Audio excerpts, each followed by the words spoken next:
Dear Gabriele, it's so nice that we can to meet in your home. Yes. Thank you that you agree for this interview.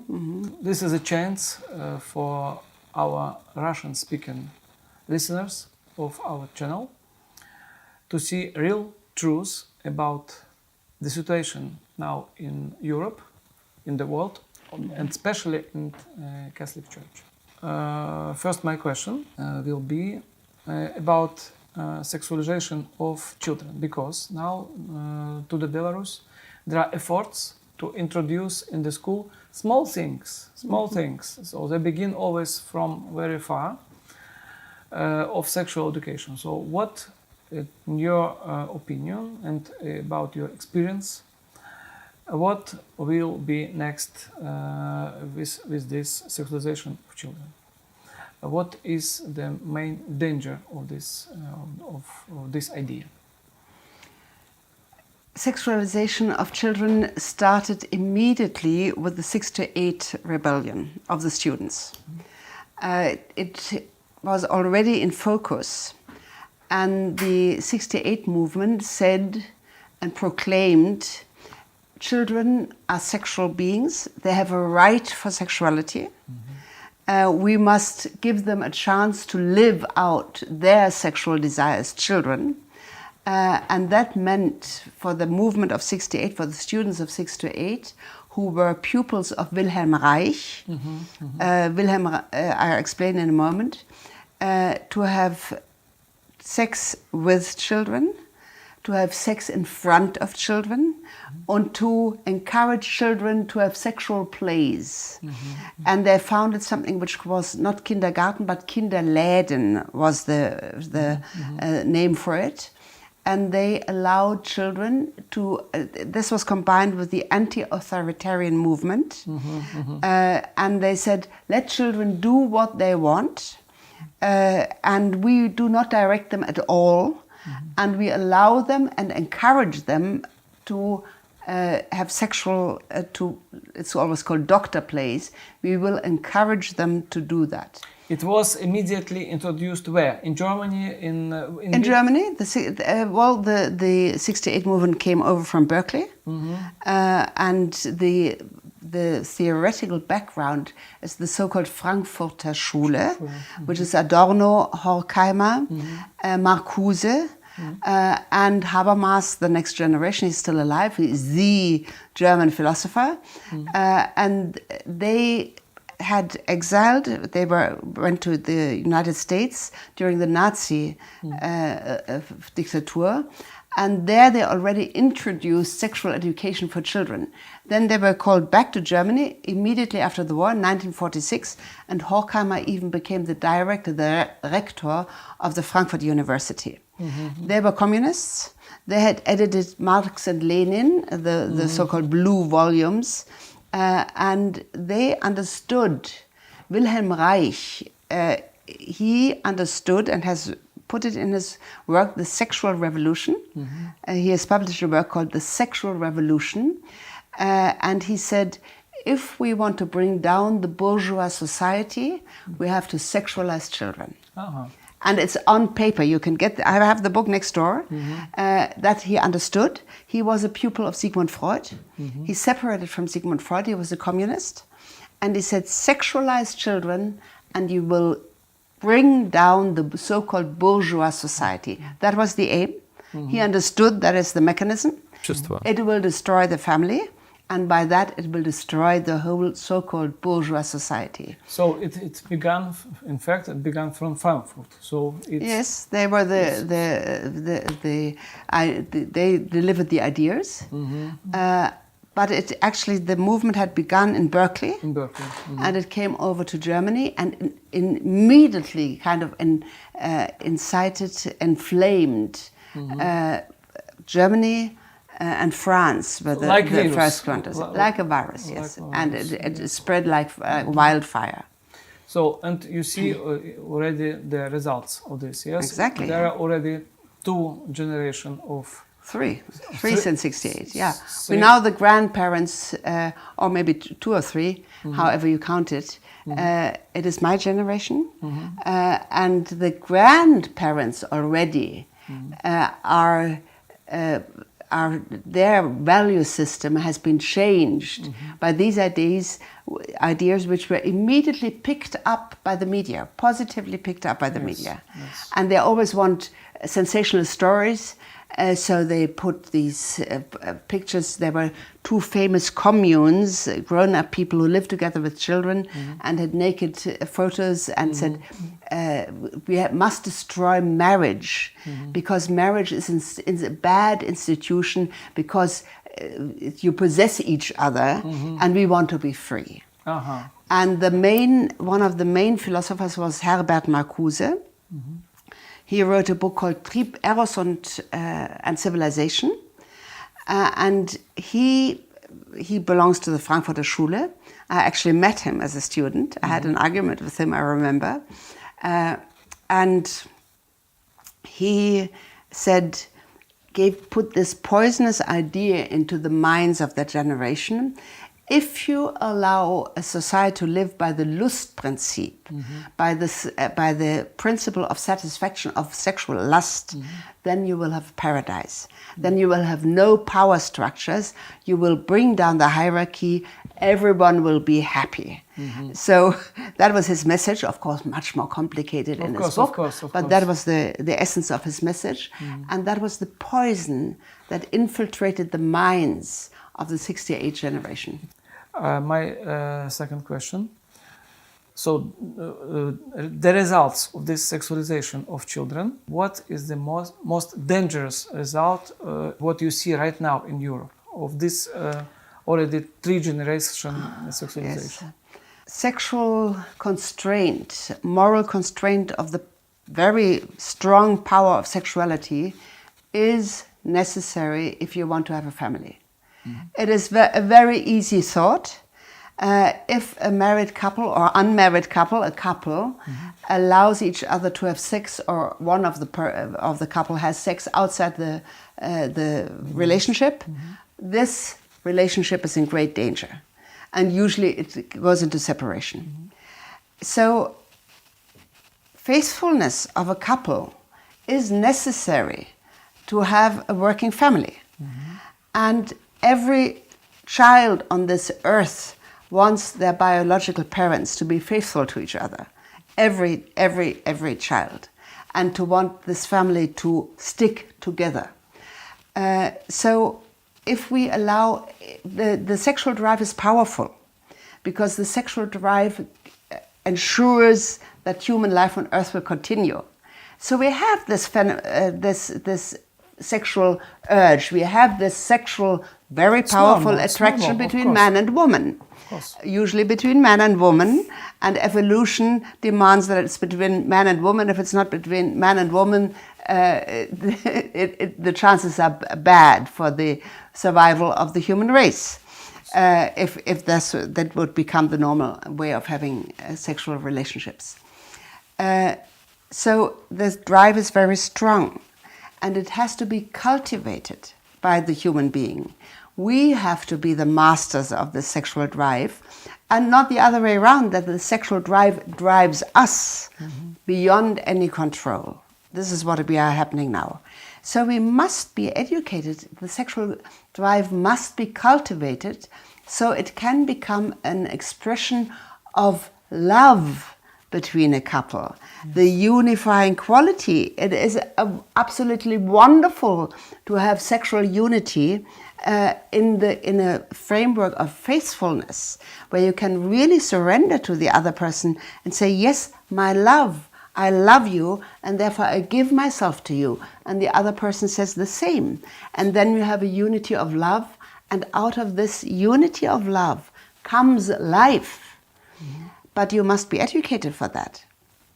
And if you are not educated as a child, if you don't get the message in your head, this is an ideal, strive for that ideal. And if you're not educated, then it goes wild. And this is what has been done intentionally by the sexual revolution. And now we have a generation, families are falling apart, children are pushed into sexual activity in kindergarten now. And I can enlarge on how all this came about in Germany. Yeah? In your opinion, saying children about love, about chastity, and about fidelity, is it possible to say about this good in schools, or just parents can do it? I think sexual education should be taken out of schools completely. Totally. I think this should be our demand also. I think that it's okay to give them biological information. They learn about plants, they learn about animals, let them learn about the human being at the right time. The biological facts. That we have now in Belarus. And that is okay, of course. They should, and I think then parents should be educated. Right. Because for parents it's touchy. How do we speak about, they don't really want to speak about sexuality. It's something between the adults, and it should be in their bedroom, and the children should be left alone with that. Yes. But they need education, they need to have a vision for their own life of what a married life is. They need the vision. So I think parents should be educated. So how to speak to their own children. Yes. Parents usually love their children. Yes. They know where a child is at. We all know as parents, I have 3 children, I have 5 grandchildren. We know they are all different. They are different in their development. A parent knows, the children ask. They ask when they are small, and when they are bigger, they ask how do the babies get into the tummy of the mother. They see a pregnant mother, they want to know. And usually at a small age, you give them a very simple answer, then the answers become more complicated. And you should answer your children. Well, normally, this is a question for parents. But parents very often do not talk about it.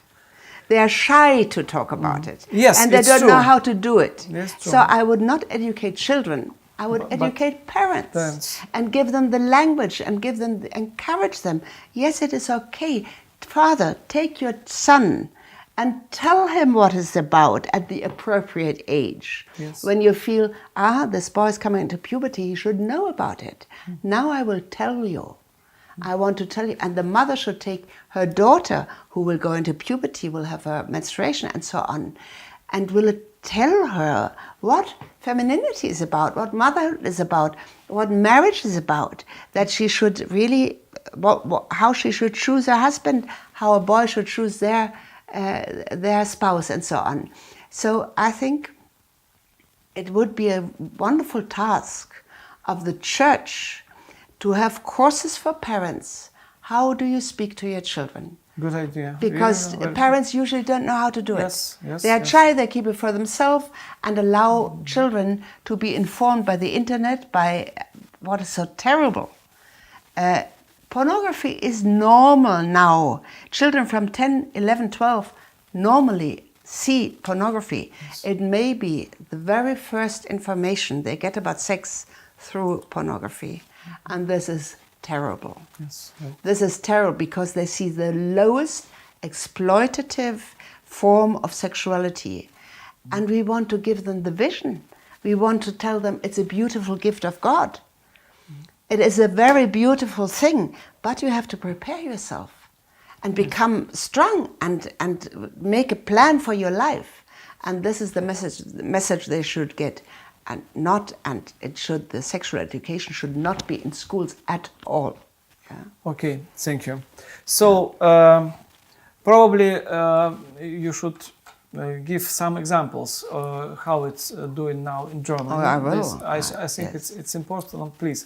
Yeah. Probably in kindergarten or something, because when people hear about it, so you're like testimony about this. What I will. So there is one man in Germany who actually is the main person who introduced sexual education in the whole education system. Mm-hmm. His name is Uwe Sielert. Mm-hmm. Mm-hmm.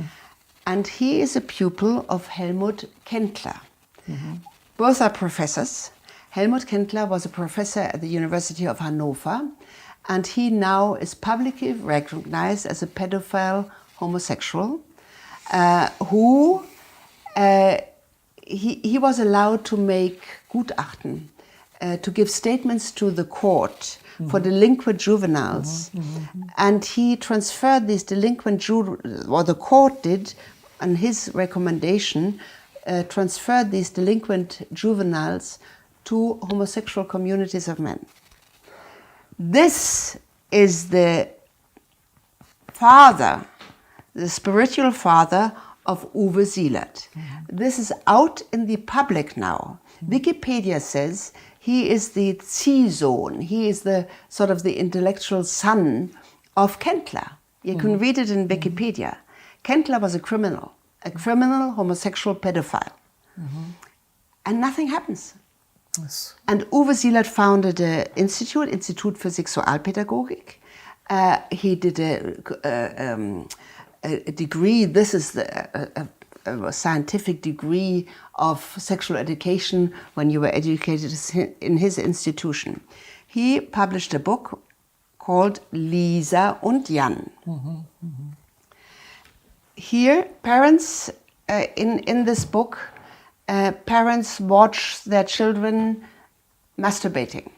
They show how should children masturbate with a shower, with a friend. This is a very well-known established publisher who published that, yeah,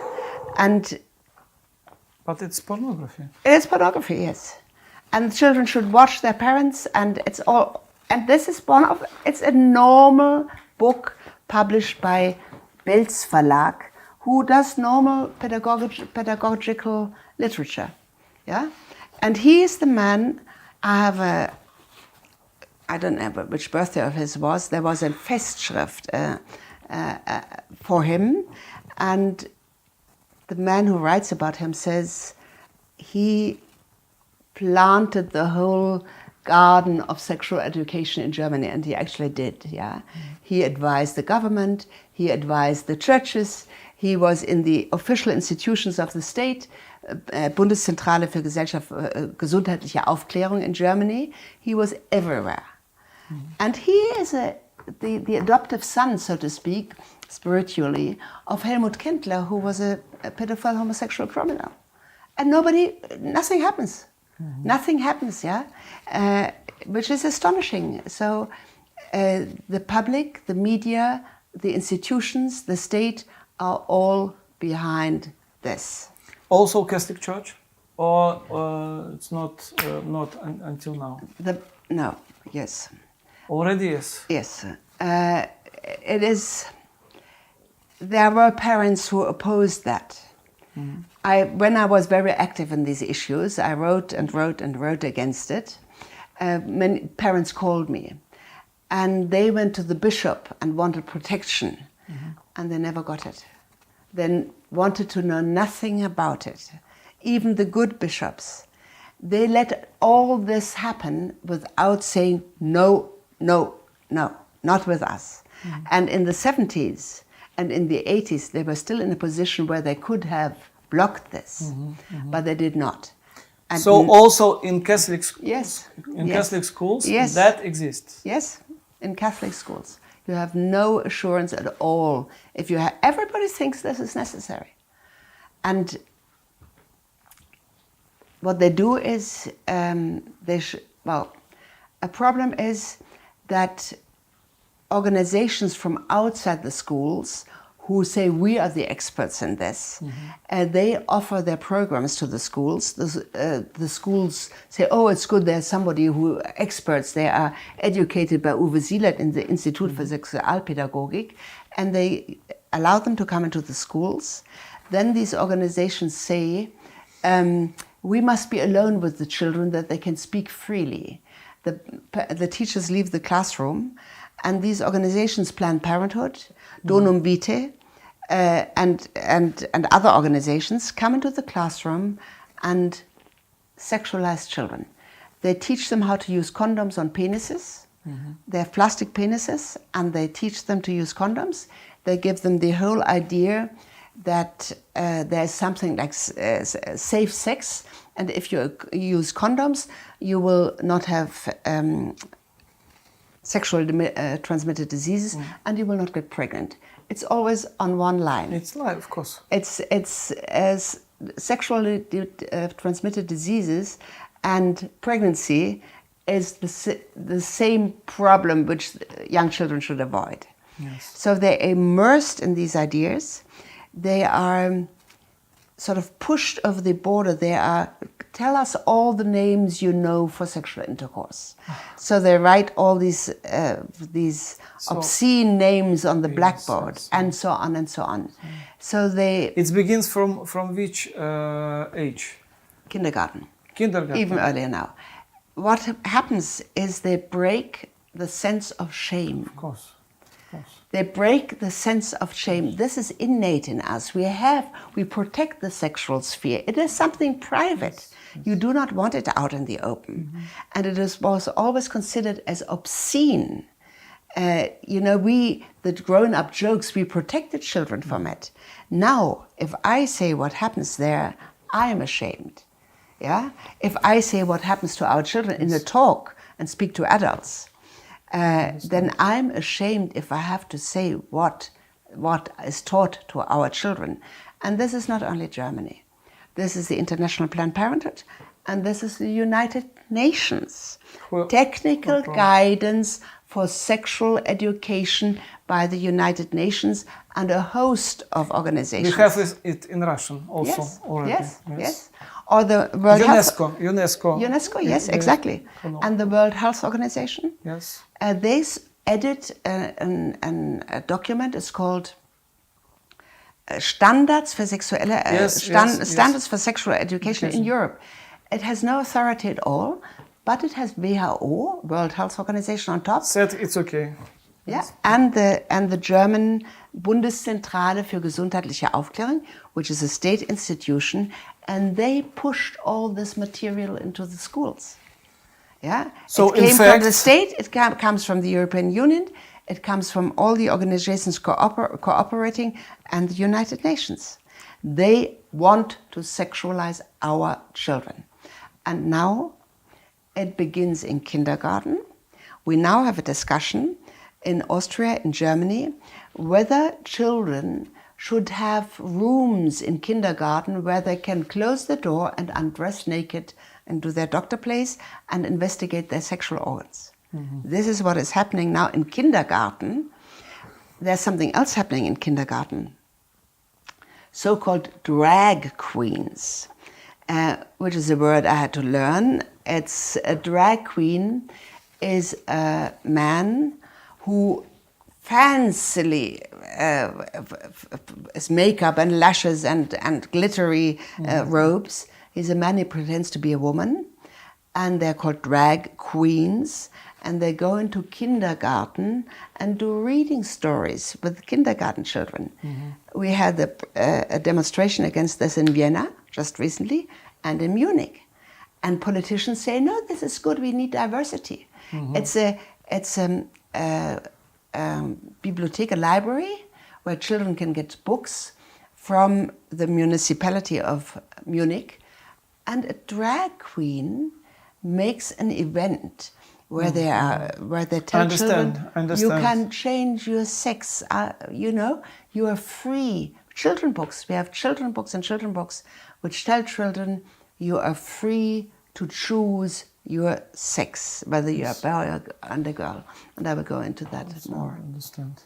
Okay. So this book goes even further than this one. It's from 2004, I think. Juventa is a good established publisher. And they simply publish material which completely sexualizes children and robs them of shame and of any kind of moral conscience. And the authors all come from the School of Zealand. And they work out programs for schools with certain exercises like this. Here's a house, and there are all sexualities in it. It's a whorehouse. How would you furnish that house? What kind of utensils would you put into the house? So they are familiarized with sex playthings and so on and so on. It is unbelievable. They are taught perversities and of course, all kinds of perversities.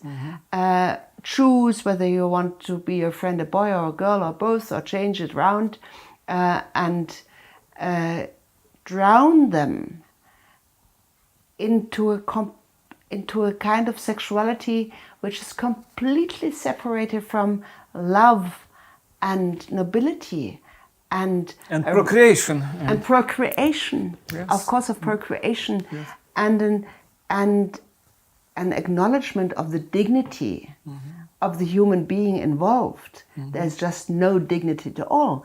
You use each other as an object for lust of the most base ways, and there's no bottom to it. It goes on and on and on. And now it's in kindergarten, and the state programs say, yes, you should have rooms for children because they have a right for sexuality where they can undress and examine their bodies. And I actually have a friend.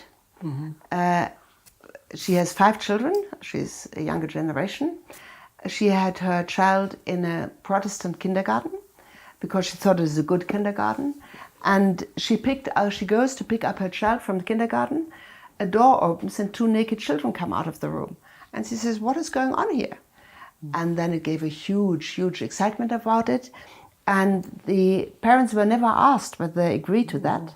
And she went to the authorities of the Protestant church who were who run the kindergarten. She got no support at all. No support. And the same thing in the Catholic Church, no support from bishops. So, but parents, they don't want to stop it their own? No. Just silent? They're silent, yeah. So she gets whispered support, but no open support. And even if you tell parents what is happening, I mean, now they're going with drag queens and so on. There was a demonstration and there was resistance here in Munich, and some of the authorities said, no, we don't want this. But so generally, the sexual silence. Why are the parents silent? Because they are the 3rd generation after 68. Yes. Because they are drowned in pornography. It's billions of people watching pornography regularly. Yes. And it is not only straightforward pornography, it is the entertainment industry which constantly floods people with hardcore sexual images. Yes. That's the normal thing. It's violence and sex in the normal entertainment industry. So if people see that all the time, they lose their sense. Yes. They lose their sense of shame. Yes. And you see that everywhere. I was, I don't know whether you're interested, but a few days ago I was in a restaurant here in Bavaria with a friend, and there was a couple just kissing in the restaurant. And I finally said, when I noticed, I said, listen, loud, everybody could hear it. There's a difference between a bedroom and a restaurant. Could you please stop that? Yeah? But I don't think they even have a sense of shame. They don't feel it. Yes, I understand. They don't feel it, yeah. But from your experience, for example, in Africa, in Asia, there are countries where people don't want this. Yes.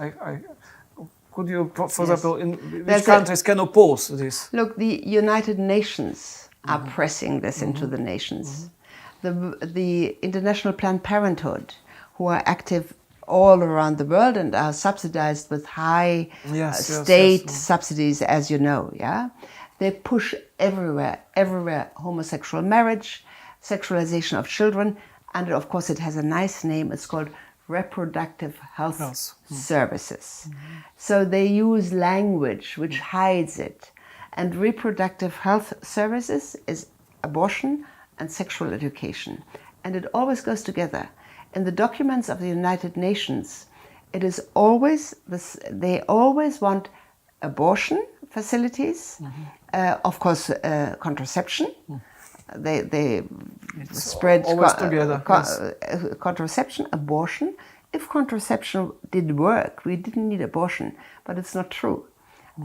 Where the more contraception we have, the more abortion we have.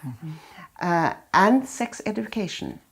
So the abortion industry is actually grooming their own clients, because if you have sex outside of marriage at a very early age, unable to control your sexual drive, Yes, you sooner or later become pregnant, and then you, of course, the next thing is you have an abortion. Yeah. Yes, that's true. So this is a whole package, and we should not be naive. This is what the United Nations, the European Union, the governments are pushing into every single nation of this world. There is resistance in Africa, there is resistance in Asia. When I was traveling in Asian countries and showed them this material, they were speechless. They could not believe it. I've never been in Africa, but of course they don't want this either. Generally, they don't want. Yes. They don't want it, And but they push it with all the force they have. They have a very working trick. They say you will only get development aid and economic aid if you legalize same-sex marriage, if you legalize abortion, if you put sex education in your schools. I think this is what the West does. I think that this is a case now in Belarus. What they're doing now. Exactly. We will help you with this and this if you introduce sex education. Yes. So I think Exactly. just in Belarus they make it more smart. So not directly. They always hide it with language. It's human rights. Yes, like this. It's the protection of minorities. Yes. It is these poor women who are in such a terrible. The father raped the daughter, and the daughter is pregnant, so you must allow abortion. Yes. It's always the manipulation. same. It's always manipulation. It is yes. always manipulation. Gabriele, in your book Global Sexual Revolution, you write about Yogyakarta principles. Can you say more about the dangers of these principles? Yes. I advise everybody who is interested why this revolution is spreading around the earth to take notice about the so-called Yogyakarta principles. Yogyakarta is a town in Indonesia, and this is just no other reason for naming this document like that. And in 2007, I think it was, that so-called human rights experts met in Yogyakarta and put out these 29 Yogyakarta principles. And it is a blueprint how to get the homosexual LGBTIQ agenda into the whole world. And it says this and this, the state must do this and this and this, and 29 principles. Here, this book is the activist guide to the Yogyakarta principles. And it tells in detail what you do in different cultures. How do you implant the LGBT agenda in a Muslim country, in an Asian country, in an African country? If you get resistance, do it like this, do a lawsuit, do a demonstration, start with this, see where you can start the movement. It is not so difficult to do that because you have homosexuals in every culture. Ever since the human race is there, we are free to use our sexual organs with somebody of the other sex, or with the same sex, or with an animal, or whatever it is, yeah? So we have freedom, so we need a moral guidance how to deal with our sexual energy. So you have homosexuals in every culture. I think homosexuals should not be criminalized by law, but it is a difference to say, yes, in the time and age we are living in, you can live as you like to live, is a difference to legalizing same-sex marriage and destroying the institution of marriage, or educating small kids and saying you can choose your gender and you can choose your sexual orientation. That is a difference, yeah? So this guide says how you do it. In my opinion, this is Bible of Satan for me. It's like this. It's manipulating like without knowing this. they do it this way. You have a homosexual minority in every culture. So the organization comes and says, we will educate you. We will give lawyers at your side, and you will have a task which is important for your country. We train you, we educate you, we give you the resources, and then you start the movement in your country. This will be happening in Belarus and everywhere else. Yes, yes. Yeah, because the international organizations are behind it. Their money, their know-how, their lawyers, their everything, at their advice. How do you do it in Belarus? How you do it in Russia? How do you do it here and there? Yeah. So, how do you use the media? Where are the sympathetic media? How do you use propaganda for that? Which language you use? How do you use the language? Yes. How do you hide it behind wonderful diversity, human rights? Yes. We do not want discrimination. We are all, we are. We do not want to suppress people. We are for freedom, of course. Yes. And yes, I want to point you to a beautiful document which has been issued this year by the Nordic Bishops' Conference of 5 Nordic countries, Norway, Sweden, Finland, and so on. I can give you the link to it. And it is a very good letter on these issues. We do not want, as Christians, we want to respect the dignity of every person. Whatever sinner the person is, we are all sinners, and sexual sin is not the only sin. So we want to have respect and respect the dignity of people. And they write from this place, but say, we have a teaching. We as Christians have a teaching about the dignity and beauty of sexuality, marriage and family. And we cannot withhold it. We want to give that to the world. We want to give it also to every homosexual who has this desire in his heart too. Yeah, and I think this letter of the Nordic bishops has a very good tone in these matters. Yeah. In fact, this is written in catechism, but nobody wants to read catechism. Yes. Okay, now the question about church. Yes. It's difficult to ask about this, but I think it's very, very important. What is for me difficult and harmful and sad in Germany when I hear liebe Schwester und Bruder, so sisters and brothers. Also in readings, when I hear in readings of St. Paul, liebe Schwester und Brothers, and I, as Biblist, I know that there are no Schwester in it. Only he said brothers. So changing of language in church. So influence of feminism. When it began here in Germany, I say about Germany, and what is now with language and with this influence of feminism in church, Catholic Church in Germany. This is a very big issue.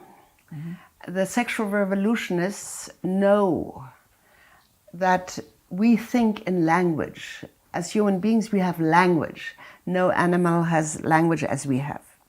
And you must change the language in order to change our awareness of what is man and what is woman, and what are our values.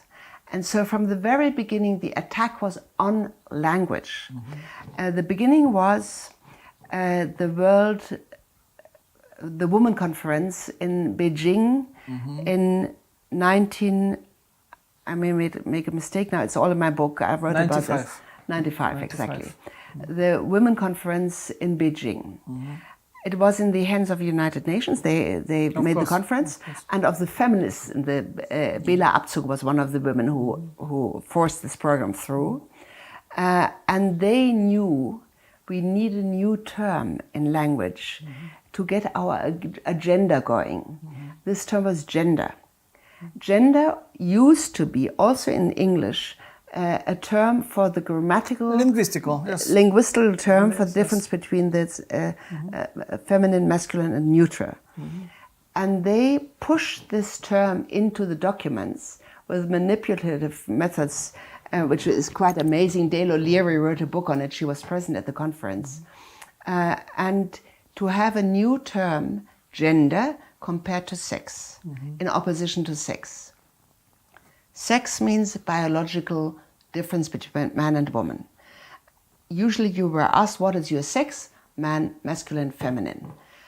Now they needed this term gender to say this theory that our social gender is independent from our biological sex.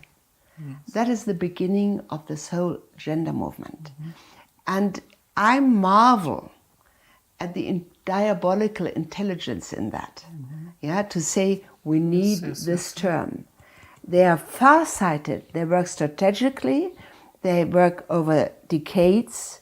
This is where we want to go. We want to destroy the identity of man and woman. And this has progressed and progressed and progressed since the Women Conference in Beijing in 1995 to now kindergarten, where children get children books. You can look it up on the internet. You find a wealth of children books where children are taught. Only the fairy knows what you really are. You can choose whether you want to be a boy or a girl. So that was beginning in 1995. The term was created, gender. Then it infiltrated all institutions, first the universities, the judiciary, the education system, the schools, everywhere it went into the institutions of our, in the fine structures, the microstructures of our society. And now we have the transgender movement, where children, some countries make laws that children can choose and can have their breasts cut off if they think in puberty that it's a girl movement, that girls have the idea now. Yes, it's transgender.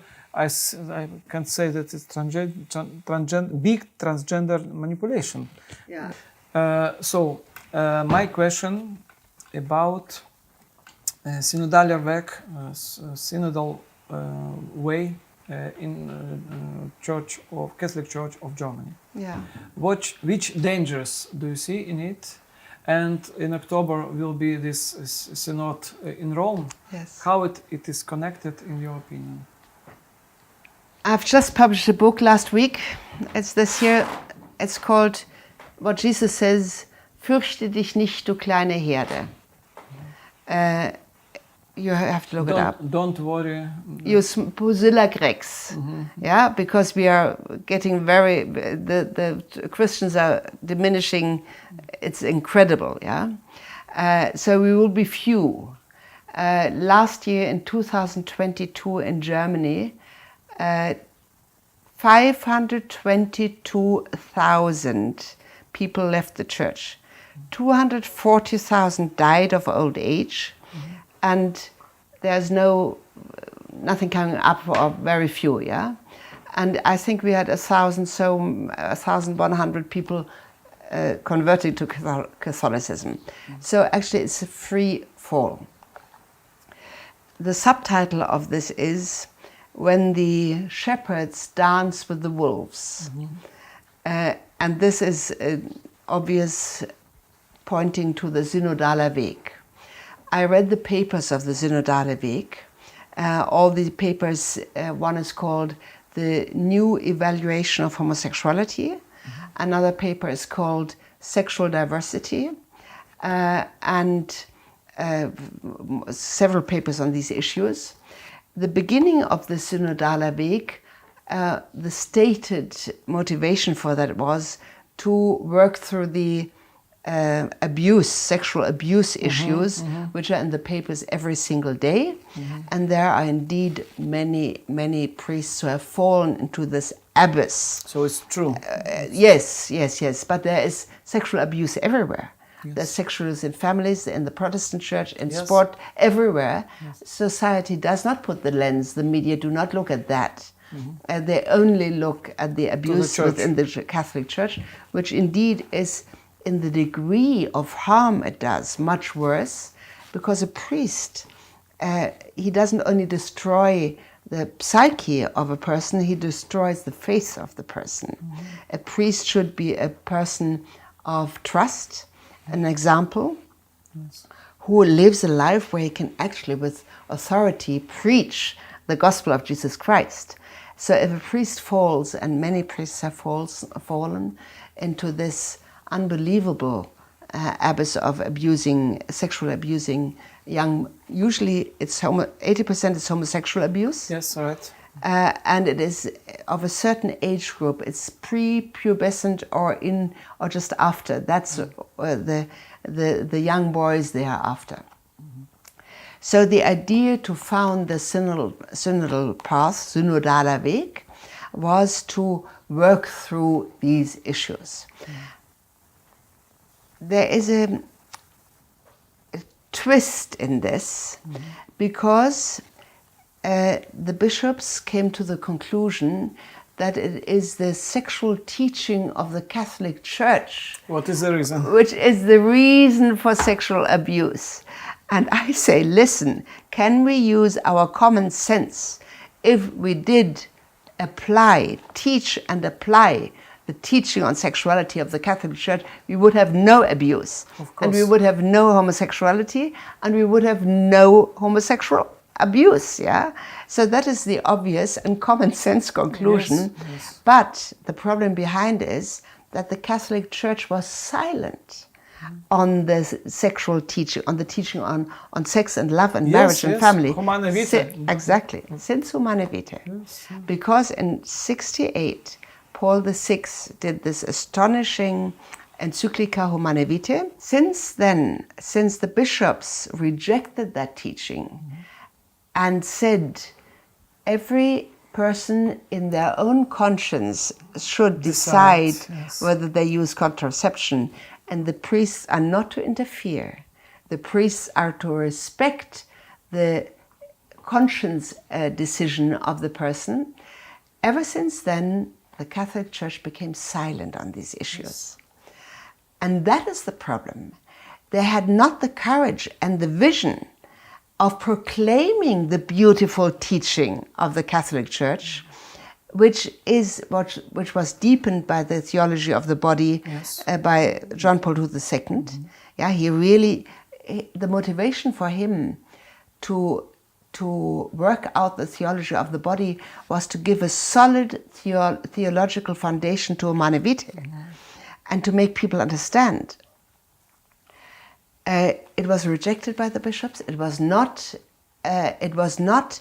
used as an instrument of making the vision of love and sexual love and marriage and family to bring it to life again. That was so necessary. So that now we have the question: why Catholic bishops in Germany are so stressing these questions of homosexuality in this synodal way?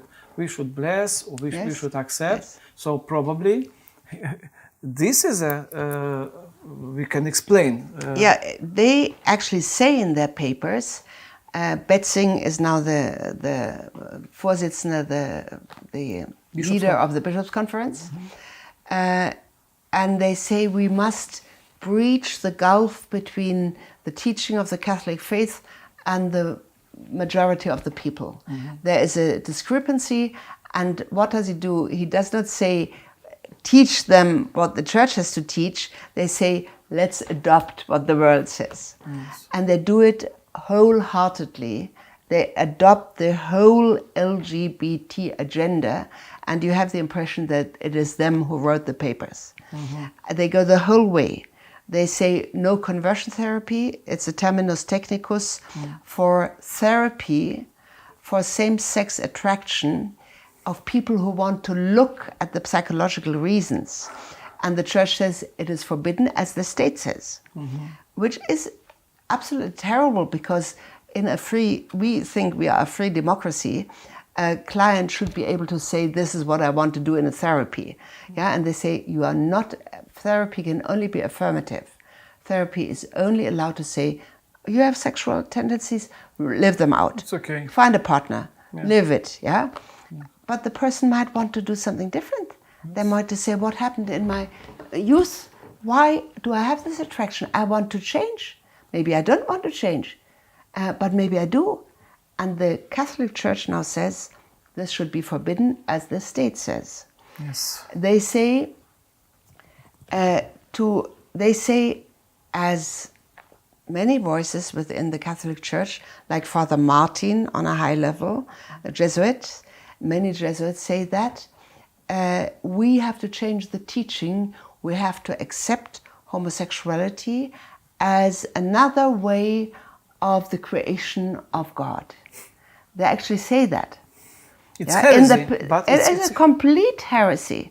And the new appointed boss of the Congregation of Faith, who has just been appointed by Pope Francis, is on these same lines. And Hollerich, who is the chief relator of the Synodal path of the world, is also on these lines. Yeah. So sometimes we have the Pope who says something very, very strict against homosexuality, but he puts people in places of authority who are exactly on these lines. So we can say about a homosexual lobby in absolutely, a very powerful homosexual lobby, which reaches up into the highest planes of hierarchy within our church. This is the situation. This is the answer why Synodal Way is so pro-homosexual. Yes. Yeah. Only one explanation. They even say it. The Catholic Church asked independent organizations of lawyers to investigate into the abuse cases, and in the diocese, every diocese does this, and the lawyers who did it for Munich actually explicitly, I quoted in this little book, explicitly say these networks of homosexuals reach up to the very top of the hierarchy. And there is a potential of blackmailing people. Of course there is, yeah, by bringing this out into the open, and they say it into this in the document which they produced. How do you see the future of church in Germany? Will it be schisma, or people will say, okay, we will go in this way? There can be a so-called dirty schisma, which means it's not a formal schisma, but it is in reality is a schisma, and that schisma is there already. Already? Oh yes, oh yes. And this is the Pusilla Grex, the small left the remnant, the small remnant, which the true Catholic believers will be very few. And it is likely that they will be persecuted.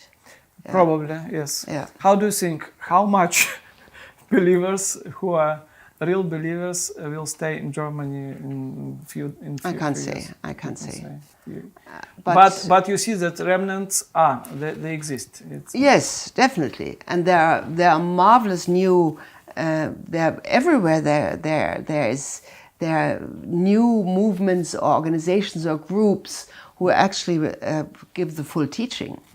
I say it's like, you have rotting trees, but underneath is fresh green. Yes. And I think God has a plan in all this. The crisis is global, but what is coming behind this crisis is also global. Yes. Yeah, the crisis is huge, but we know from our own experience and our own life that crisis is always comes to new growth. Yes. And God can always bring and does that, bring good out of bad. And so my only hope is Jesus Christ. He became man, he incarnated, he went through all the sufferings of human life, he was nailed to the cross and he resurrected. This is not done in vain. Okay. There is a plan behind this. And I think we have to look clearly at what is happening. But we as Christians have an indestructible source of hope. Yes. And that is Jesus Christ. Amen. Amen. Thank you very much. Yes. Wonderful interview. Okay. Really, thank you very much. Okay.